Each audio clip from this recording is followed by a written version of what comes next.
these rocks which have been here since the 1200s, where a magistrate used to sit and pontificate whether you were innocent or guilty. But this, right now, we want to tell you a little bit of a story about a French love story. A lady in New York meets a Frenchman, moves to Paris with him, relocates to Arles, has been here since 2005. Heather Robinson, I think I've got that pretty good. You have a blog, Lost in Arles, but you love it here. When you came here, what captivated you about Arles? Well, I mean, the French have a saying that it's a coup de cœur. It's like a lightning bolt to the heart. And really, we felt that right away. It's the very first time that we came to Arles, the first night. We were walking around, we saw the gorgeous light, the old stones. There was a group, it was cliche, it was like in a movie, sure. A group playing in this street. And well, this whole town is a movie set, so... It is, except better because it's alive. Yes, it's not, yeah. It's not sleeping. And we looked at each other. We were living in a tiny apartment in Paris. We're like, what are we doing? Let's go live in Provence. So it took us about 2 years to get it together, and then we moved down here in 2005. And you've got a blog? I do. Which is? Lost in Arles. Right. Yeah, it's actually, people always ask me about that title, and I came out of a challenging time. Life in Provence is not always perfect, not always rosé, la vie en rosé.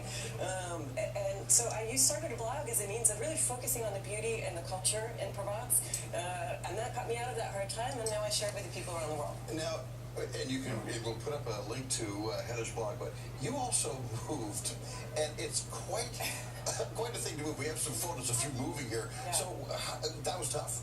Well, it's not exactly like a movie we would have in the United States or Canada where the big wheeler comes rolling up and the guys come down. No, there's no room. These streets are tiny. They're this big. Only one car can pass most of the time.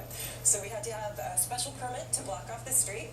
And then the gentleman come and set up something. It's called a porte-immeuble. Imagine like an escalator going from the street up to the building. I lived on the second floor. Yeah. All your stuff goes down on the elevator. There are moments it was like, oh, just don't look, please. But you made it, so that's great. Everything worked right. The blog is Lost in Arles. We'll put a link to it up on our website. Thank you so much for sharing that this morning. Terrific. About 25 kilometers south of Avignon, I've come across one of the most astonishingly beautiful things I have ever seen. This is the historical and ancient village of Le Beau.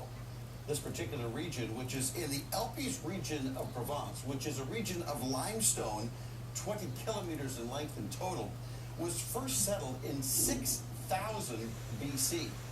You can see the remnants of a castle at the top of the hill.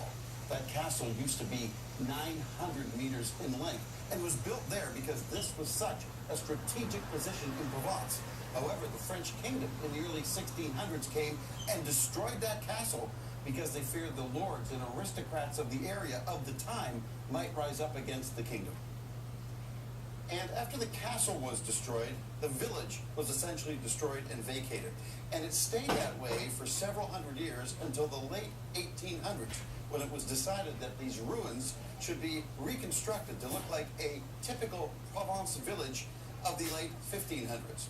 And I can tell you this much, it's a good thing that they invented digital cameras, because there isn't enough film in the world to capture this place.